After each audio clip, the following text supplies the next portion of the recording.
Satu grup dengan Brazil, aroma membantainya kuat kali. Wow, kata itulah kita sematkan untuk timnas U17 yang baru saja selesai drawingnya, yaitu timnas Indonesia harus puas satu grup dengan negara kuat, bisa kita bilang negara kandidat juara, yaitu Brazil.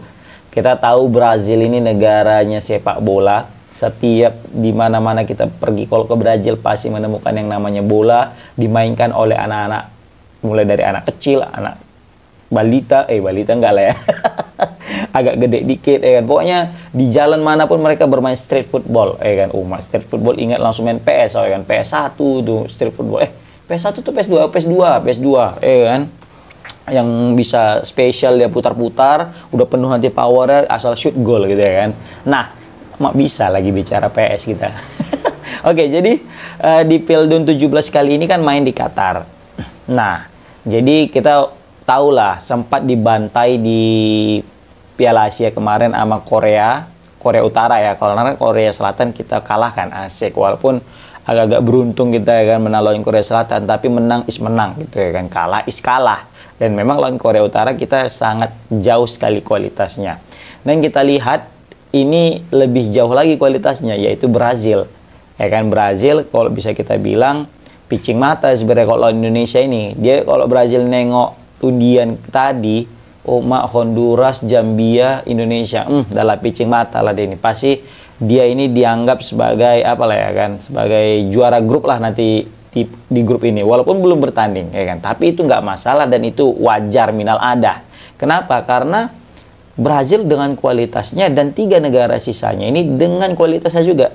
Kualitasnya maksudnya menengah ke bawah gitu kan, sedangkan Brazil menengah ke atas, bahkan atas sekali lah.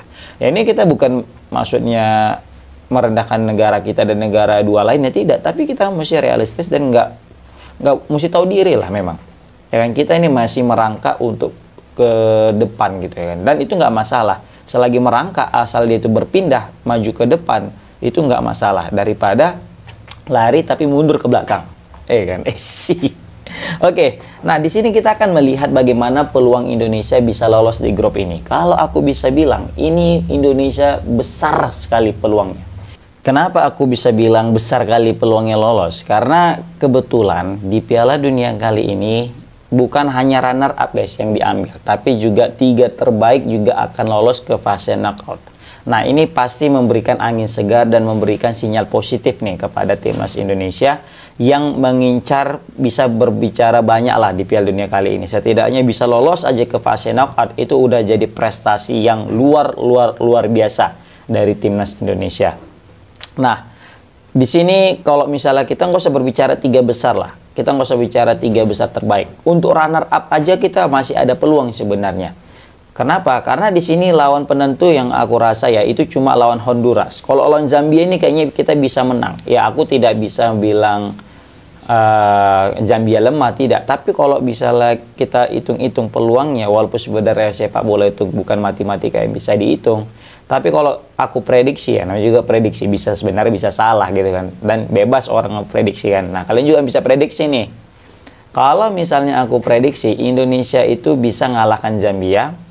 Kalau lawan Brazil kalah aku yakin, tapi kalau misalnya seri aja itu juga alhamdulillah udah mantap kali, dan menang lawan Honduras. Total kita dapat 6 poin.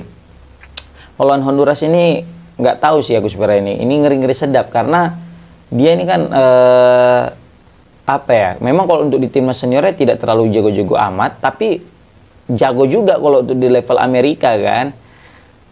Moga aja waktu di level juniornya ini nggak jago gitu. Tapi ya kalau misalnya menang lawan Honduras ini, kayaknya udahlah fix Indonesia bakal lolos ke babak selanjutnya fase knockout. Intinya itu lawan Honduras. Kalau lawan Zambia udah aman lah insya Allah, ya kan? Nah lawan Brazil, tapi nggak tahu lah ya. Kadang Indonesia itu lawan tim yang terkuatnya malah jadi lebih jago. Contoh kayak lawan kemarin Korea Selatan, baru Yaman, baru satu lagi apa itu lupa pula aku tuh. Yang kita menang juga itu kan. Alah, lupa pula. Kalian komen di kolom komentar. Kemarin satu grup sama siapa? Korea Selatan, Yaman, satu lagi apa itu? Lupa pula gua. Nah, pokoknya itulah. Nah, lawan terakhir itu yang agak lebih mudah. Jadi justru kita menang itu lawan tim terkuat dulu. Makanya ini nggak tahu kita pertama lawan Brazil atau Honduras atau Zambia. Kalau pertandingan pertama kita ngelawan Brazil, ini bukan hal tidak mungkin. Kita juga bisa menang nih lawan Brazil, apalagi kalau kita parkir bus. Ya kan, parkir bus nunggu serangan balik. Nah, seperti kayak biasa, ya kan? Sama halnya kayak lawan Korea, kita dibantai terus, diserang terus sama Korea Selatan, tapi kita parkir bus kuat kali, ada serangan balik, kita langsung penalti gol. Nah, apalagi masih pertandingan pertama. Pertandingan pertama itu adalah pertandingan yang bisa kita bilang masih 50-50. Kenapa masih 50-50? Karena kedua tim masih ragu untuk bermain terbuka.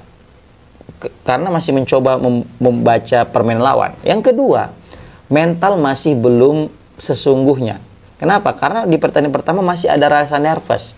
Jadi untuk kedua tim ini masih rada-rada masih 50-50 lah, masih takut-takut iya, masih langsung berani iya gitu kan. Apalagi nanti mungkin Brazil udah agak remeh nih sama Indonesia misalnya sebelum bertanding. Nah, Indonesia yang gara-gara udah siap mental, terakhir malah sebaliknya, Indonesia yang berhasil memetik kemenangan dan Brazil merasakan kekalahan. Nah, selanjutnya ya kan, kita kayak lawan Yaman kemarin itu. Kita malah menang lagi. Padahal Malaysia aja dibantai habis-habisan. Nah, kita menang loh 2-0 sama Yaman. Ya kan? Dan terakhir, itu kalau misalnya kita betul nih ya, lawan pertama Brazil, lawan kedua Honduras. Nah, penonton di Honduras nih. Kita menang lawan Honduras sama kayak Yaman, udah kita lolos. Ya kan? Dan nanti pun lawan Zambia di pertandingan terakhir, kalau misalnya betul ya pertandingan terakhir, ya itu juga udah nggak ngaruh gitu kan. Tapi setidaknya, kalaupun nanti lawan Zambia nanti di awal, itu lebih baik. Karena kita sebenarnya nggak baik juga sih, karena takutnya Zambia juga seperti Indonesia kalau aku bandingkan dengan Brazil tadi. Indonesia agak remeh, Zambia lebih siap, terakhir Zambia menang. Nah, kalau udah Zambia menang, itu bakal sulit peluang Indonesia untuk lolos. Kenapa? Karena mereka mesti mengalahkan Brazil dan Honduras. Maka mau tidak mau, Indonesia setiap jumpa 3 negara ini, Brazil, Honduras, dan Zambia, nggak boleh kehilangan poin. Kalau nggak menang, at least 1 poin. Gitu. Tapi jangan 1 poin terus. Karena nanti poinnya cuma 3 dan itu terancam nggak bisa lolos, gitu kan. Nah, baru kalau misalnya aku lihat ya, sesuai dengan judul, satu grup dengan Brazil, aroma membantainya kuat kali. Itu memang guys. Jadi mau nggak mau, biar Indonesia terhindar dari pembantaian massal, apalagi waktu ngelawan Korea Utara itu menyakitkan kali kan, asli kita dibantai habis-habisan. Maka bisa aku bilang mau nggak mau Indonesia wajib memperkuat yang namanya naturalisasi guys. Wajib nambah. Nggak ada cerita nggak. Karena memang kalau dari power, dari tenaga gitu kan, pemain-pemain lokal kita udah bisa mumpuni gitu, udah bisa main 10 menit lari-lari, terus juga udah bisa skillful ya kan. Tapi satu yang belum mereka punyai, apa itu? Mental guys.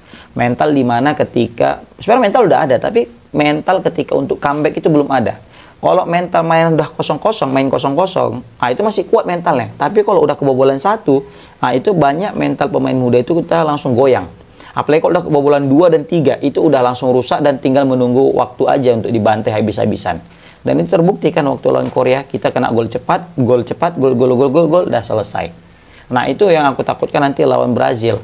Waktu lawan Brazil kita kebobolan cepat, dah 1, 2, 3, 4, 5. Ngikut lah dia. Honduras juga gitu dan Zambia juga gitu. Nah, salah satu solusinya yaitu tadi, menambah lagi pemain-pemain yang punya darah Indonesia.